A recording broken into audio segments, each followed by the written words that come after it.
অপরূপ টিভি। অধিকার, সমতা, ক্ষমতায়ন, নারী ও কন্যার উন্নয়ন। শেরপুর প্রতিনিধি রণবীর সরকারের পাঠানো তথ্যচিত্রে দেখুন বিস্তারিত। অধিকার, সমতা, ক্ষমতায়ন, নারী ও কন্যার উন্নয়ন এই স্লোগানকে সামনে রেখে শেরপুরের শ্রীবর্দীতে আন্তর্জাতিক নারী দিবস পালিত হয়েছে।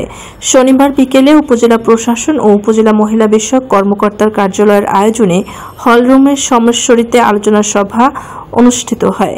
এতে সভাপতিত্ব করেন উপজেলা নির্বাহী অফিসার শেখ জাবের আহমেদ।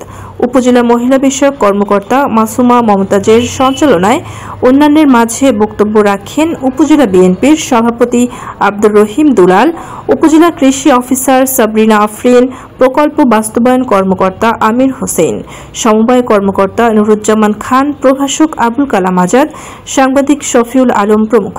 এ সময় বিভিন্ন নারী সংগঠনের নেতৃবৃন্দ, রাজনৈতিক নেতৃবৃন্দ, বিভিন্ন দপ্তরের কর্মকর্তা, বিভিন্ন শিক্ষা প্রতিষ্ঠানের শিক্ষক শিক্ষার্থী ও গণমাধ্যম কর্মীরা উপস্থিত ছিলেন।